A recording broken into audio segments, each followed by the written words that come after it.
Orient bell tiles studio से आप देख रहे हैं एबीपी न्यूज। नमस्कार, मैं हूं प्रतिमा मिश्रा। दिन की हर बड़ी खबर के साथ आइए शुरू करते हैं भारत की बात। शुरुआत उन खबरों से जिन पर विस्तार से करेंगे चर्चा। आज हम आपको देश के पहरेदारों के साथ होने वाला सिस्टम का डबल स्टैंडर्ड दिखाएंगे। हम आपको बीएसएफ जवानों की एक स्पेशल ट्रेन दिखाएंगे जो कबाड़ से कम नहीं थी, लेकिन जवानों की यात्रा के लिए मुहैया कराई गई थी। बीएसएफ जवानों की स्पेशल ट्रेन का वीडियो वायरल होने के बाद रेल मंत्री का बयान सामने आया है। उन्होंने जवानों के साथ हुए इस बर्ताव पर क्या रिएक्शन दिया है, ये भी हम आपको बताएंगे और क्या कुछ एक्शन हुआ है इसकी डिटेल भी आपके सामने होगी। भारत पाकिस्तान के बीच सीज फायर का दावा करने वाले ट्रंप अपने देश में लगी फायर पर सीज फायर नहीं करवा पा रहे। ट्रंप की जिद में अमेरिका कैसे जल रहा है, ये वीडियो खबर भी आपके लिए होगी।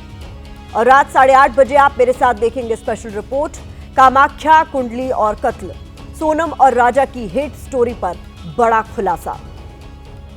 सबसे पहले बात देश के पहरेदारों के साथ सिस्टम के डबल स्टैंडर्ड की करेंगे। इस खबर के केंद्र में है एक स्पेशल ट्रेन जो बीएसएफ जवानों के लिए चलाई गई थी। ये ट्रेन कितनी स्पेशल है ये तो आपको देखकर ही पता चलेगा। इस ट्रेन से बीएसएफ के जवानों को त्रिपुरा के उदयपुर से जम्मू कश्मीर का सफर तय करना था। सफर की कुल दूरी करीब 1900 किलोमीटर। इस स्पेशल ट्रेन से लगभग 1200 बीएसएफ के जवान अमरनाथ यात्रा में सुरक्षा देने के लिए जम्मू कश्मीर जा रहे थे। लेकिन इन जवानों को नहीं पता था कि इस सफर की शुरुआत ही उनके लिए किसी डरावने सपने से कम नहीं होगी, क्योंकि आपके टीवी स्क्रीन पर इस वक्त जो तस्वीरें या वीडियोस हैं वो उसी स्पेशल ट्रेन के हैं। ट्रेन का कोना कोना बता रहा है कि वो कितनी स्पेशल है, सफर के लिहाज से कितनी सुविधाजनक है। इस ट्रेन के वीडियो सोशल मीडिया पर काफी ज्यादा वायरल हो रहा है और होने भी चाहिए, क्योंकि ये ट्रेन है ही इतनी स्पेशल। गारंटी की बात है कि शायद ही आपने इससे पहले इतनी स्पेशल कोई ट्रेन देखी हो या ऐसी टूटी खिड़की, टूटी छत, टूटे टॉयलेट और गंदगी से भरी हुई स्पेशल ट्रेन में सफर किया हो। बीएसएफ के जवानों या सरहदों के रक्षकों को इतनी स्पेशल ट्रेन ऐसे वक्त में दी गई जब ऑपरेशन सिंदूर के बाद देश में चारों तरफ उनके शौर्य की चर्चा हो रही है। पाकिस्तान के खिलाफ बीएसएफ जवानों की वीरता चर्चा का विषय बनी हुई है।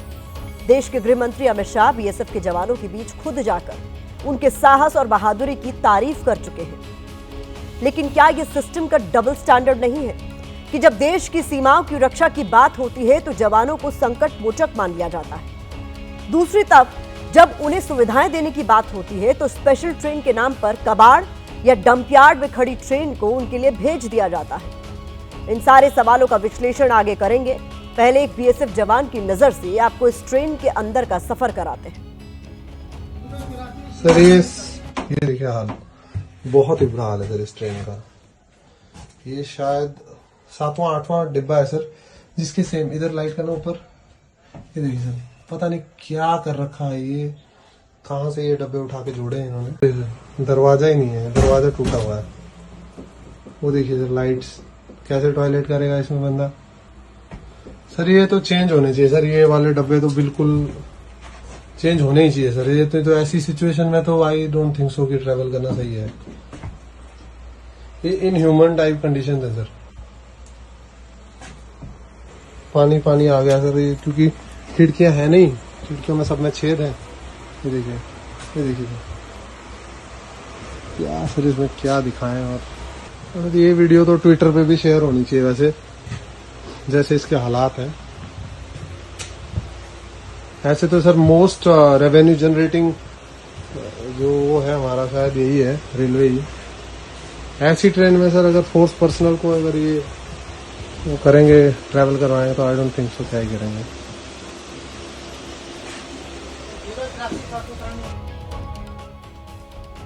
देखा आपने ये ट्रेन कितनी स्पेशल है, लेकिन अभी इस ट्रेन का सफर पूरा नहीं हुआ है।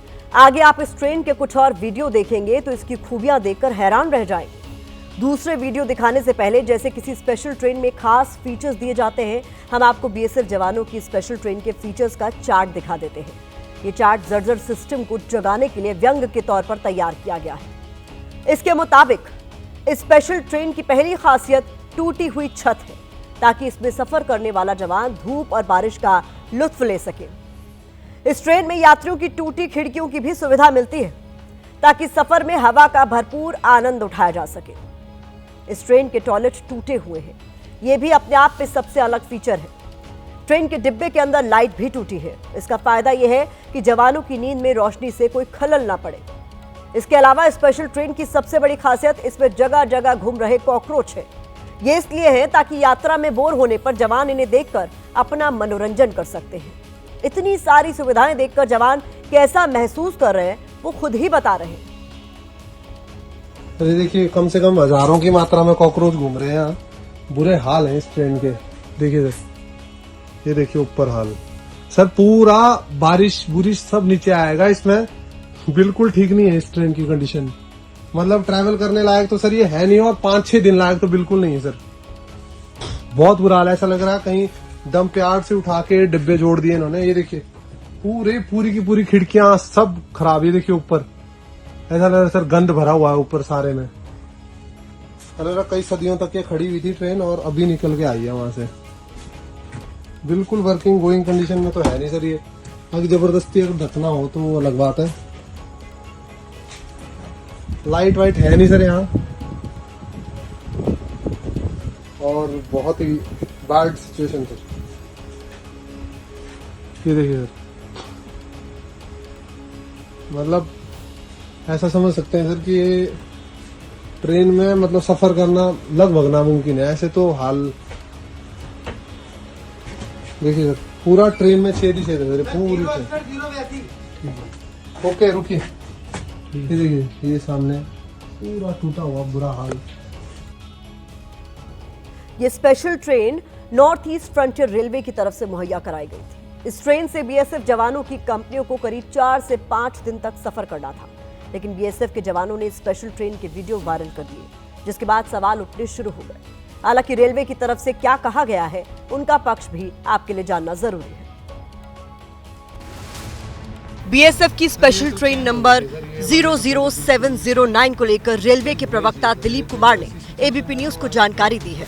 उन्होंने बताया है कि जो train north east frontier railway की तरफ से बीएसएफ जवानों के लिए मुहैया कराई गई, उसके कुछ डिब्बे रिपेयरिंग के लिए जाने थे, लेकिन वो जवानों के लिए स्पेशल ट्रेन में लगा दिए गए।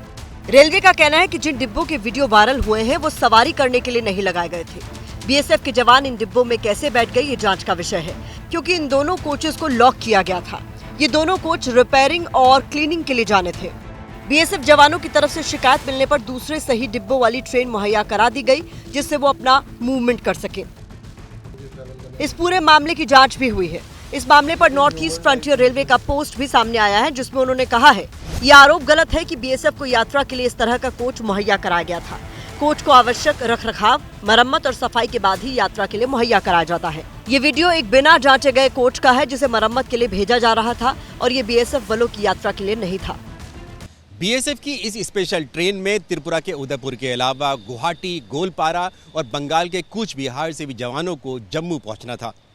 ट्रेन में त्रिपुरा फ्रंटियर के अलावा गुवाहाटी फ्रंटियर और मिजोरम कचर फ्रंटियर के जवान भी सवार थे। बीएसएफ ने इस ट्रेन के लिए 2 second AC, 3 third AC, 16 sleeper coach और 4 जनरल सीटिंग या सीटिंग कम लगेज कोच की मांग की थी, लेकिन खराब हालत होने के चलते बीएसएफ के जवानों ने इस ट्रेन में जाने से इनकार कर दिया। बाद में नॉर्थ फ्रंटियर रेलवे ने दूसरी ट्रेन मुहैया करा दी। ये ट्रेन सोमवार को त्रिपुरा के उदयपुर से जम्मू के लिए रवाना हुई। यहाँ रेलवे की बात को सच मान भी लिया जाए तो आखिर ये कंफ्यूजन हुआ कैसे? क्या इसके लिए रेलवे के अधिकारी जिम्मेदार नहीं है? ये सवाल तो अब रेलवे से ही पूछे जाएंगे। वैसे इस मामले का सच क्या है वो तो जांच के बाद ही साफ हो पाएगा, लेकिन इसको लेकर सिस्टम के डबल स्टैंडर्ड पर सवाल जरूर उठ रहे हैं। ये डबल स्टैंडर्ड कैसा है, अब वो आपको बताते हैं। युद्ध या दुश्मन देश से टकराव के दौर में जवानों के शौर्य का सम्मान होता है, लेकिन बात जब सुविधाओं की होती है तो ये सम्मान आखिर कहां चला जाता है? कोई जवान जब सरहदों की सुरक्षा करते हुए शहीद हो जाता है तो पूरा देश उसकी शहादत को सलाम करता है। दूसरी तरफ उसी जवान को आंतरिक सुरक्षा के लिए ड्यूटी पर भेजा जाता है तो ऐसी ट्रेन की सुविधा मिलती है जो सुरक्षा के लिहाज से सही नहीं है। देश के पहरेदारों को एक तरफ देवदूत की तरह माना जाता है, दूसरी तरफ उसी जवान के लिए कबाड़ जैसी ट्रेन को सफर के लिए भेजा जाता है। जवान देश की रक्षा के लिए प्राण देने से पीछे नहीं हटते, लेकिन क्या ऐसी ट्रेन में उन्हें सफर पर भेजना उनकी जान को जोखिम में डालना नहीं है? इन सवालों के बीच लेटेस्ट अपडेट यह है कि इस मामले में कुछ रेलवे अधिकारियों के खिलाफ एक्शन हो गया है। रेल मंत्री अश्विनी वैष्णव की तरफ से यह जानकारी दी गई है। आज सुबह से एक सोशल मीडिया पर वीडियो वायरल हो रहा है। उस पर ऑलरेडी एक्शन कल ही लिया जा चुका था। वो ट्रेन की रेक कल ही रिप्लेस कर दी गई थी और जो 4 अधिकारी इसके लिए जिम्मेदार थे उनको सस्पेंड भी कर दिया गया। उस पर ऑलरेडी एक्शन कल ही लिया जा चुका था। वो ट्रेन की रेक कल ही रिप्लेस कर दी गई थी और जो 4 अधिकारी इसके लिए जिम्मेदार थे उनको सस्पेंड भी कर दिया गया। हालांकि कांग्रेस रेल मंत्री के इस जवाब और कार्रवाई से संतुष्ट नहीं है और सरकार से सवाल पूछ रही है। कांग्रेस ने इस ट्रेन का वीडियो एक्स पर शेयर करते हुए लिखा है कि मोदी सरकार ने यह खटारा ट्रेन अमरनाथ यात्रा के लिए ड्यूटी करने जा रहे हमारे 1200 जवानों के लिए भिजवाई है। सवाल है कि जो नरेंद्र मोदी खुद 8000 करोड़ के हवाई जहाज में यात्रा करते हैं, क्या वो और उनकी सरकार के मंत्री ऐसी ट्रेन में यात्रा करना पसंद करेंगे? हमारे वीर जवानों का ये अपमान क्यों? कांग्रेस के अलावा यूपी के नगीना से लोकसभा सांसद और आजाद समाज पार्टी के अध्यक्ष चंद्रशेखर ने भी इस ट्रेन को लेकर मोदी सरकार के खिलाफ हमला बोला है। उनकी ओर से लिखा गया है कि जवानों का अपमान, भाजपा का राष्ट्रवाद सिर्फ भाषणों तक सीमित। ऑपरेशन सिंदूर में पाकिस्तान के 118 चौकियां तबाह करने वाले बीएसएफ जवानों को भारतीय रेलवे ने जर्जर ट्रेन थमा दी। शर्मनाक और चिंताजनक। जवानों की स्पेशल ट्रेन पर हो रही राजनीति के बीच एक आंकड़ा आपको दिखाना जरूरी है। इस आंकड़े को देखकर आपको पता चलेगा कि जो जवान देश के बॉर्डर की सुरक्षा करते हैं, उन्हें सुविधाओं के नाम पर क्या मिलता है। दूसरी तरफ जनता का वोट पाकर जो व्यक्ति वीआईपी बनता है, वो किन सुविधाओं का आनंद उठाता है। एक सांसद को पूरे देश में किसी भी ट्रेन में 8 बार फर्स्ट एसी और एग्जीक्यूटिव क्लास में यात्रा की सुविधा मिलती है। दूसरी तरफ बीएसएफ के जवान को 3rd एसी में सफर की सुविधा मिलती है, लेकिन उसे मिलने वाली सुविधा की हकीकत क्या है, उसका दृश्य आज आपने देखा। सांसद के साथ एक अन्य व्यक्ति को एसी 2 टियर में यात्रा की परमिशन होती है। दूसरी तरफ जवान को ड्यूटी पर हर दिन महज 1000 रुपए का टीए और डीए मिलता है। हालांकि ये अलग अलग जगह की यात्रा को लेकर अलग अलग भी हो सकता है। फिलहाल इस ट्रेन कांड को लेकर कांग्रेस रेल विभाग और रेल मंत्री के खिलाफ हमलावर है। बीएसएफ के साथ हमेशा एक दुर्व्यवहार होता है और अभी अमरनाथ की यात्रा पर अगर उनको ड्यूटी के लिए भेजा जा रहा है और उनके साथ इस तरह का व्यवहार हो रहा हो कि ट्रेन की सफाई भी नहीं है, जो मिनिमम जो व्यवस्था होनी चाहिए वो नहीं है और मजबूरी में उन लोगों ने साफ इनकार कर दिया कि हम नहीं जाएंगे, तो ये तो बहुत ही चिंता का विषय है। आइए अब हम अपनी दूसरी खबर का रुख करते हैं और हमारी इस खबर के केंद्र में सुपर पावर अमेरिका है। आपको याद होगा, भारत ने पाकिस्तान के खिलाफ जिस वक्त ऑपरेशन सिंदूर चला रखा था, उस वक्त ट्रंप ने दुनिया का ठेकेदार बनकर कहा था, मैंने भारत और पाकिस्तान के बीच सीज फायर कराया है। लेकिन दुनिया जहान में सीज फायर रोकने की रट लगाने वाले डोनाल्ड ट्रंप अपने देश की फायर पर सीज फायर नहीं करा पा रहे। अमेरिका के लॉस एंजलिस में पिछले 5 दिन से हिंसा की आग भड़की हुई है। 18 प्रांतों में हजारों प्रदर्शनकारी सड़कों पर उतरे हुए हैं, जिन्हें संभालना ट्रंप प्रशासन के लिए मुश्किल हो गया है। हालात पर काबू पाने के लिए राष्ट्रपति ट्रंप ने नेशनल गार्ड्स तक की तैनाती कर दी है। इसके बावजूद हालात आउट ऑफ कंट्रोल दिख रहे हैं। अमेरिका में बनी इस विस्फोटक स्थिति के लिए खुद राष्ट्रपति डोनाल्ड ट्रंप ही जिम्मेदार है। कैसे, ये आपको आगे बताएंगे, लेकिन पहले आपको जलते सुपर पावर मुल्क के हालात पर एक रिपोर्ट दिखाते हैं।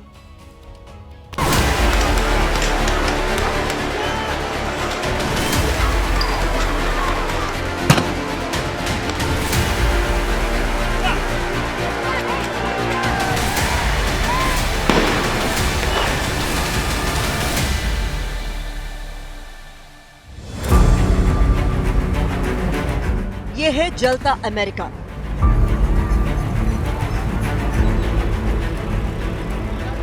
वही अमेरिका जो अपने आप को सुपर पावर का तमगा देता है, जिसके राष्ट्रपति बात बात पर कहते हैं मैंने ये किया, मैंने वो किया। लेकिन अमेरिका में क्या किया, आप खुद ही देख लीजिए।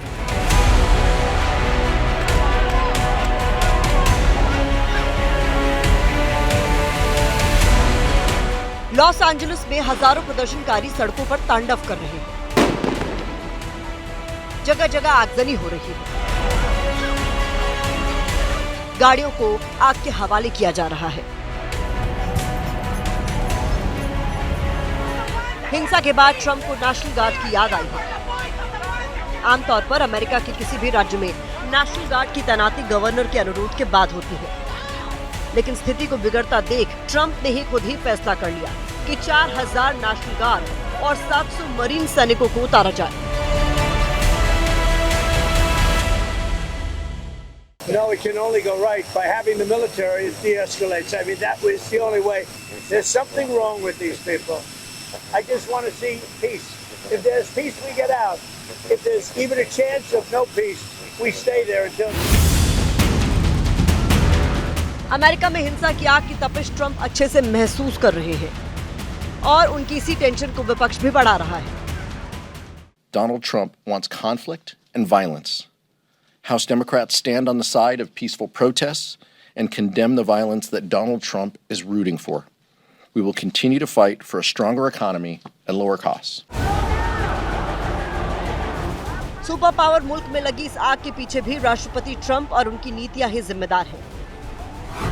दरअसल अमेरिका में डोनाल्ड ट्रंप की सत्ता संभालने के बाद से अवैध इमिग्रेंट्स को देश से बाहर निकालने की प्रक्रिया तेज हुई है।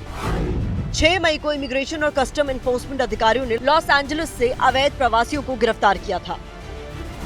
इसके बाद अमेरिका के अलग अलग राज्यों में लोग सड़कों पर उतर आए और जगह जगह आगजनी होने लगी। They're attacking our communities. They're attacking hardworking people that are here to make a better life for themselves and their families. People have the right to protest. It's in the Constitution, and now we're being pushed into places and being shot at, and it's unacceptable. हिंसा की आग तब और भड़की जब राष्ट्रपति Trump ने सेना को उतारने का आदेश दिया, जिसे कैलिफोर्निया के गवर्नर ने भी भड़काऊ करार दिया।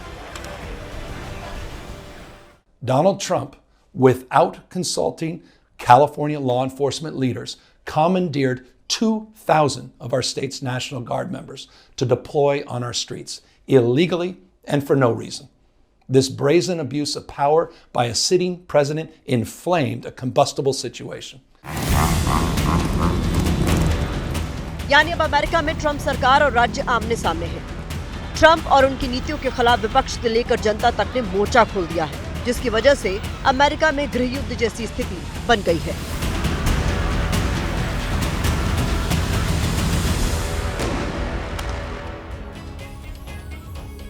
अमेरिका की सड़कों पर उतरी हजारों लोगों की भीड़ जगह जगह तोड़फोड़ कर रही है।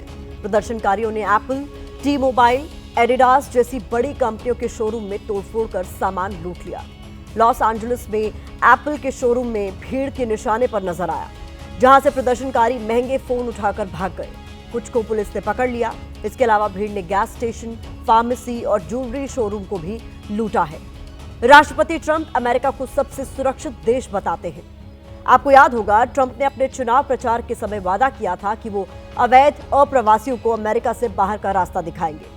इसी को लेकर अमेरिका की एजेंसियां एक्शन मोड में हैं, लेकिन अवैध अप्रवासियों की गिरफ्तारी से स्थिति तनावपूर्ण बन गई है। 1 या 2 नहीं, कुल 18 प्रांत हैं जहां आग लगी हुई है। इनमें California, Colorado, Georgia, Illinois, Kentucky, Maryland, Pennsylvania, Texas, Washington, ये तमाम ऐसी जगह हैं। ये मैंने अमेरिका के कुछ बड़े प्रांतों के नाम आपको बताए हैं जहां भीड़ आउट ऑफ कंट्रोल है। हिंसा वाले प्रांतों की लिस्ट अभी बहुत लंबी है। अमेरिका इस समय एक बुरी तरह से विभाजित देश है और समाज है। अमेरिका के जो बुद्धिजीवी हैं, जो लेफ्टिस्ट, जो वामपंथी हैं और लिबरल्स हैं, वो भी इसके विरोध में हैं और सड़कों पर हैं। अमेरिका को अपनी गिरबान में झांकना होगा और ये कहने से पहले कि वो विदेशों की समस्याएं हल करे, वो अपनी तरफ ध्यान दे तो ज़्यादा अच्छा होगा। ट्रंप ने अवैध अप्रवासियों को अमेरिका की बड़ी समस्या बताया, जिसके बाद अवैध अप्रवासियों को पकड़कर उनके देश भेजा जा रहा है। इससे जुड़े कुछ आंकड़े आपको जल्दी से दिखा देती हूँ। अमेरिका की आबादी 34 करोड़ से ज्यादा है। अमेरिका में 1 करोड़ 37 लाख से ज्यादा अवैध अप्रवासी है, जबकि अभी तक अमेरिकी एजेंसियां 1 लाख अवैध अप्रवासियों को पकड़ चुकी हैं। इस तरह से देखें तो 99 लाख से ज्यादा अवैध अप्रवासियों को अभी भी पकड़ना बाकी है।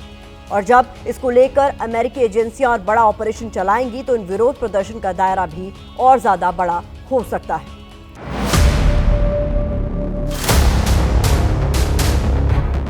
कुछ भी कर सकती है कि सोनम कुछ भी कर सकती है। अब तो मेरे को उसमें से यकीन पूरा हट गया, क्योंकि उसने मेरे बच्चे को मरवाया, इतने बार करवाया। कैसी औरत थी वो, हमारे घर में कैसा काल बन के आई थी। 7 परिवार बर्बाद होगा सर। अच्छा नाम रखा मैंने तो प्रशासनिक, क्योंकि सबको खा गई है।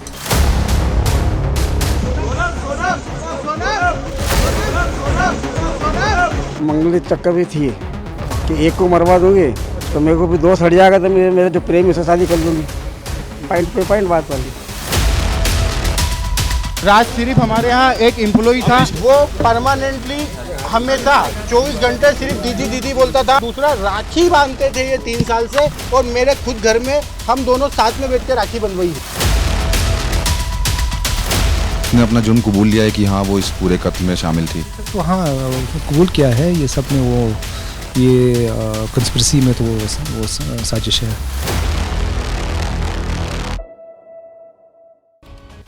आज तारीख 11 जून है और आज से ठीक 1 महीने पहले 11 मई को राजा रघुवंशी के परिवार में शहनाई की गूंज सुनाई दे रही थी।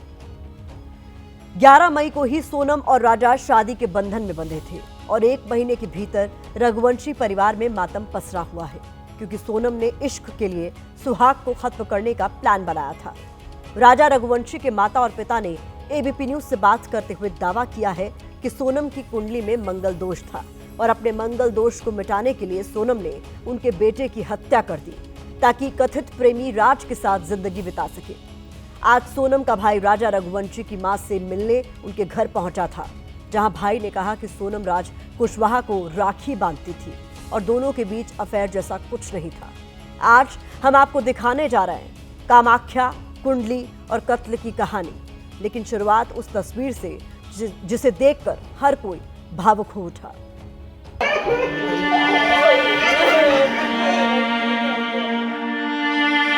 एक तरफ वो मां है जिसने अपने कलेजे के टुकड़े को खो दिया,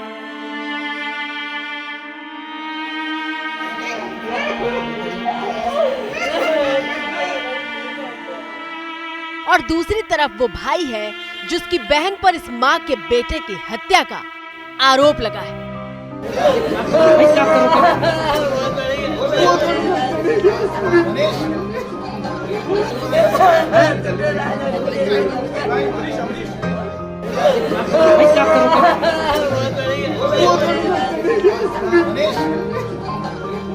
दोनों एक दूसरे से लिपटकर रो रहे हैं। माँ कह रही है कि बेटे की शादी करके गलती कर दी और भाई हाथ जोड़े माँ से माफी मांग रहा है।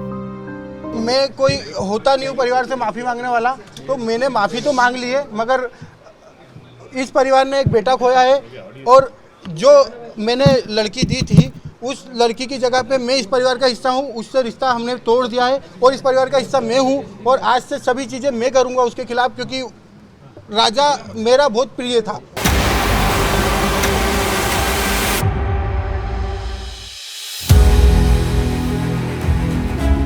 दोनों परिवारों पर दुखों का पहाड़ टूट पड़ा है। मेहंदी से लेकर संगीत तक की रस्में धूमधाम से की गई थी। सोनम और राजा की शादी में सारे शौक पूरे किए गए थे, लेकिन परिवार नहीं जानता था कि सोनम सब कुछ उजाड़ने की प्लानिंग कर चुकी है।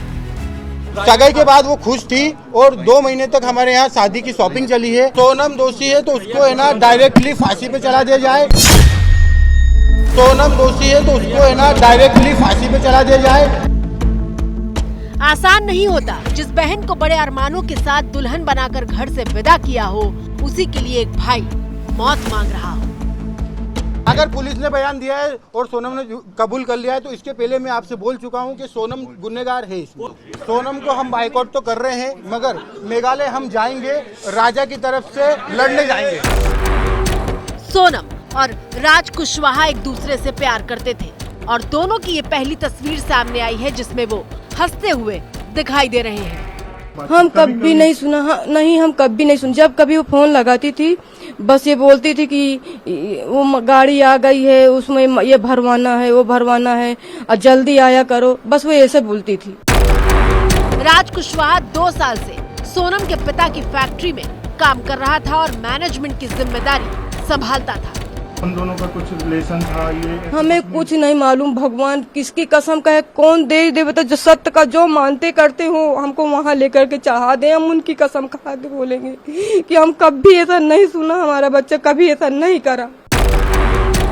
सोनम का परिवार और राज का परिवार दोनों दावा कर रहे हैं कि सोनम और राज कुशवाहा के बीच प्रेम संबंध जैसी कोई बात नहीं थी। वो परमानेंटली हमेशा 24 घंटे सिर्फ दीदी दीदी बोलता था, और दूसरा राखी बांधते थे ये 3 साल से, और मेरे खुद घर में हम दोनों साथ में बैठ के राखी बंधवाई है।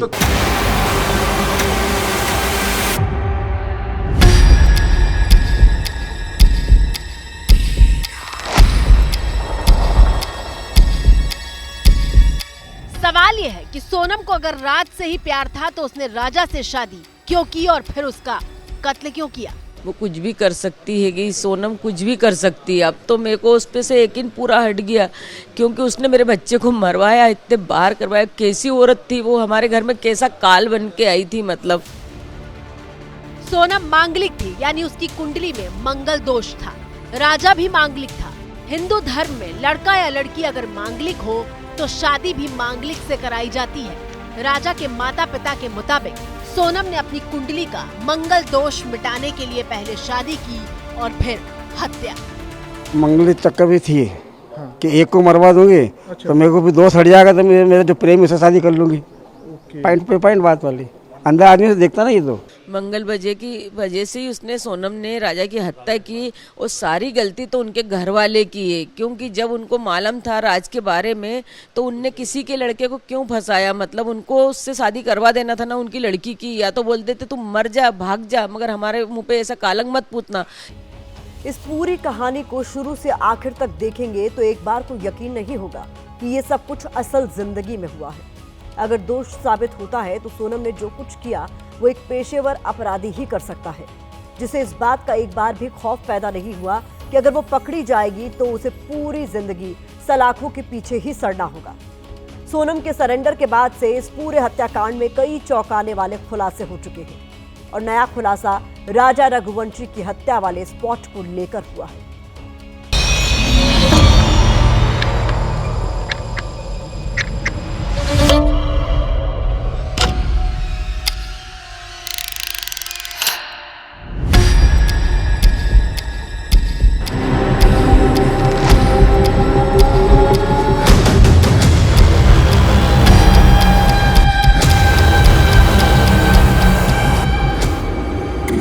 मंगलवार को एबीपी न्यूज पर हमने आपको राजा रघुवंशी हत्याकांड की सबसे बड़ी इन्वेस्टिगेशन दिखाई थी। पहली बार एबीपी न्यूज 4000 सीढ़ियां उतरकर बेहद मुश्किल रास्ते से होते हुए मेघालय के उस सोहरा इलाके में पहुंचा था जहां लिविंग रूट ब्रिज का रास्ता है। इस वक्त मैं जहां पर मौजूद हूं, ये डबल डेकर ब्रिज पर जाने का एकदम सुनसान रास्ता है, और अब यहां पर चलने के बाद ये समझ में आ रहा है कि आखिरकार सोनम ने अपने पति राजा रघुवंशी को मौत के घाट उतारने के लिए इस रास्ते को क्यों चुना, क्योंकि यहां पर कोई भी मौजूद इस वक्त नहीं है, और उस दिन भी यहां पर ज्यादा लोग मौजूद नहीं थे। कत्ल कहीं पर भी किया जा सकता है, हो सकता है कि सोनम को मौका ना मिला हो और जो कातिल साथ में घूम रहे थे उनको भी मौका ना मिला हो, क्योंकि एक गाइड सामने आया था जिसने साफ तौर पर यह बताया था कि उसने इस रास्ते पर जाते हुए सोनम को, राजा रघुवंशी को और 3 लोगों को बातें करते हुए देखा था। एबीपी न्यूज संवाददाता मनोज वर्मा ने हमें वो होम स्टे भी दिखाया था जहां 22 मई की रात सोनम और राजा रुके हुए थे। सुनिए उस होम स्टे के मालिक ने हमें क्या बताया था।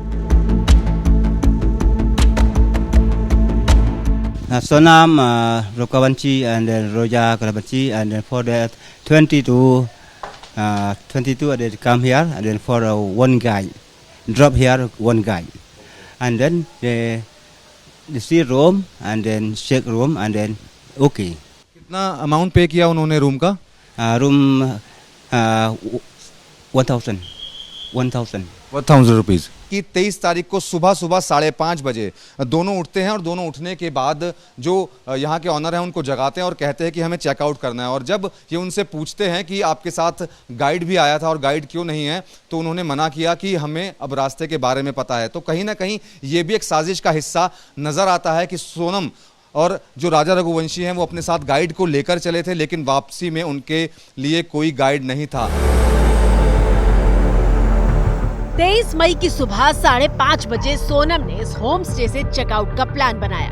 पहले लिविंग रूम पहुंचकर दोनों ने तस्वीरें खींची और फिर ये वापस ऊपर की तरफ आने लगे।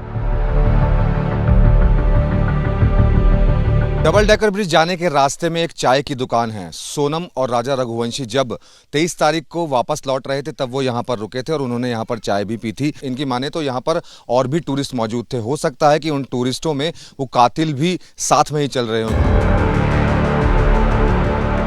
बिल्कुल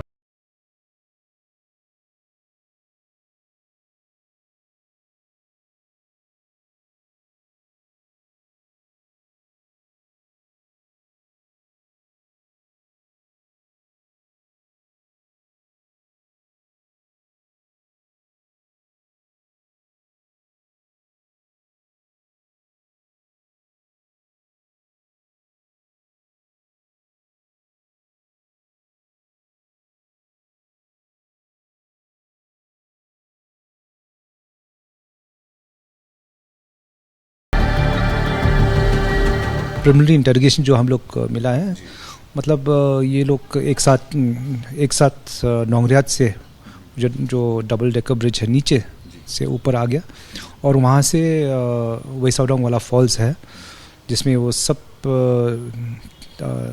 3 बाइक्स चला गया वहाँ में, 3 स्कूटीज चला गया वहाँ में एंड वहाँ में ये कांड हुआ था। इस वाटरफॉल तक पहुंचने का रास्ता भी बेहद मुश्किल है। घनी झाड़ियों और जंगल वाले रास्ते से होते हुए करीब 20 मिनट तक का सफर तय करना होता है। काफी दूर तक तो सीढ़ियां तक नहीं है।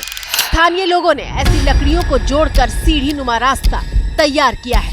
शिलोंग के एसपी ने हमें बताया कि इसी वाटरफॉल के पास एक ड्रॉप है, यानी एक गहरी खाई है जहां से राजा रघुवंशी को मारकर नीचे फेंक दिया गया था।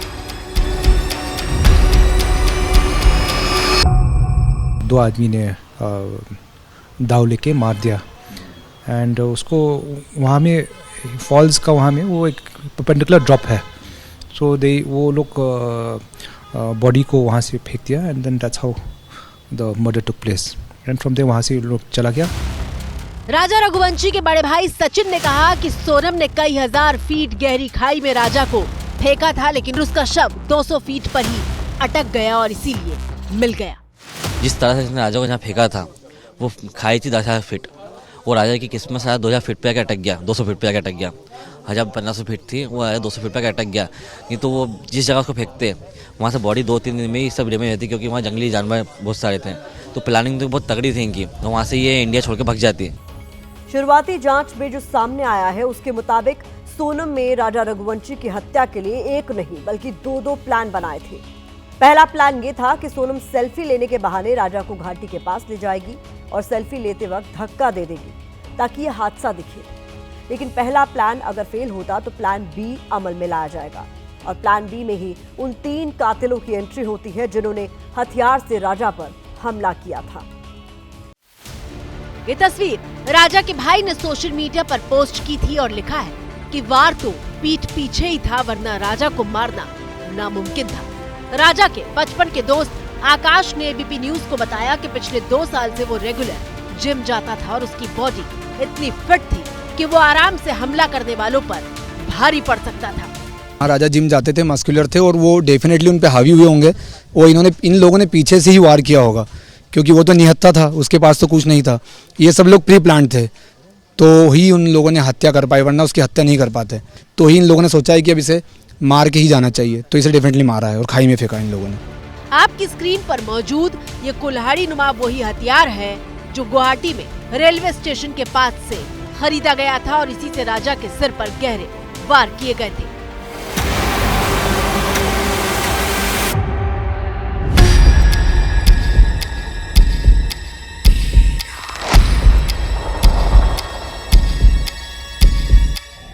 इतना ही नहीं, राजा के बचपन के दोस्त आकाश ने कामाख्या देवी मंदिर को लेकर भी बड़ा खुलासा किया। असम के गुवाहाटी का माता कामाख्या देवी मंदिर 51 शक्ति पीठों में से एक है। नीलांचल पर्वत पर स्थित माता कामाख्या देवी मंदिर को तंत्र साधना के लिए भी जाना जाता है। कामाख्या देवी मंदिर की चर्चा यहाँ पर इसलिए क्योंकि 20 मई को शिलोंग के लिए रवाना हुए सोनम और राजा पहले कामाख्या देवी मंदिर में ही पहुंचे थे।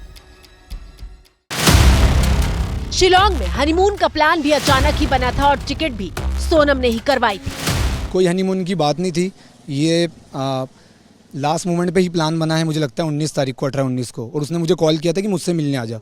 हम लोगों का प्लान ये था कि हम लोग अगस्त में श्रीगढ़ महादेव जाने वाले थे, क्योंकि उसको ट्रैकिंग का शौक था, तो इसके पहले किन्नौर भी जा चुका है, तो हम लोगों श्रीगढ़ महादेव का प्लान बना रहे थे।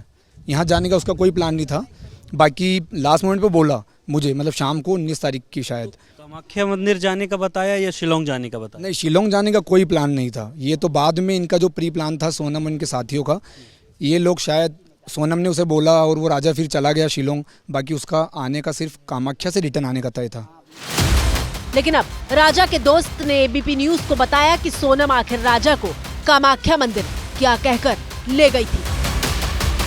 हाँ, राजा ने बताया था उसकी मन्नत ली हुई है कि कामाख्या दर्शन करेगी, उसके बाद ही हम लोग करीब आएंगे। राजा तो बहुत सीधा था, उसको जैसे जैसे बोलते गई वो बेचारा वैसा वैसा करते गया, और फिर सोनम और इनके हत्यारों ने, इनके साथियों ने इस घटना को अंजाम दिया, और ये सब कुछ प्री प्लान्ड है। मतलब ये कि कामाख्या में मन्नत के नाम पर सोनम ने राजा से दूरी बनाए रखने का इंतजाम कर लिया था और अब वो कत्ल की योजना को अंजाम तक पहुंचाने के इंतजार में थी। राजा को सोनम की मन्नत पर यकीन हो गया और उसने शिलोंग जाने के लिए हाँ कर दी, लेकिन ये उसकी आखिरी भूल साबित हुई। राजा गुवाहाटी के रास्ते शिलोंग पहुंचा, लेकिन कभी वापस नहीं लौट पाया। हत्या के बाद सोनम नेपाल भागने की फिराक में थी। वो सिलीगुड़ी होते हुए इंदौर पहुंची और वहां पर राज से मिली, उसके बाद उत्तर प्रदेश पहुंची। लेकिन इसी बीच पुलिस ने राज के साथियों को जब घेरना शुरू किया, तब सोनम पुलिस के शिकंजे में आ गई। अब सवाल यह है कि सोनम को अपने पति राजा रघुवंशी की हत्या का आइडिया कहां से आया? कैसे सोनम ने इतनी बड़ी प्लानिंग कर ली? कैसे सोनम ने इंदौर से 2100 किलोमीटर दूर जाकर कत्ल की ये कहानी लिखी? इसको लेकर कई तरह की चर्चा है, कई तरह की थियरी भी सामने आ रही है। राजा के दोस्त ने दावा किया कि सोनम को क्राइम पेट्रोल सीरियल देखकर हत्या का आइडिया मिला।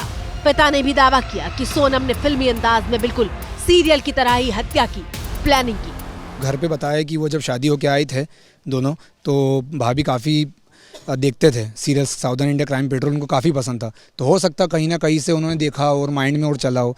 बाकी खैर ये भी लगता है कि शादी से पहले ही प्लान बनना स्टार्ट हो गया होगा, क्योंकि लास्ट मोमेंट में प्लान नहीं बन सकता। ये ज़्यादातर साउदर्न इंडिया ज़्यादा देखती होगी, ये तो आज मैं भी देखता हूँ, मैं तो देखा और भूल गए।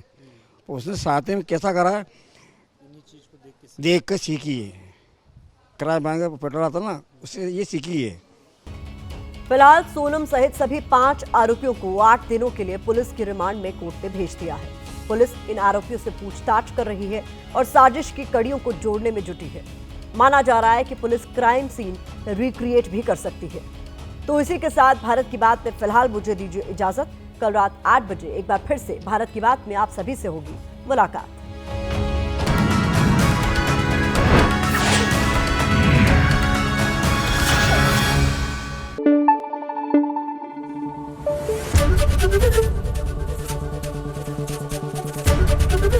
एबीपी न्यूज आपको रखे आगे।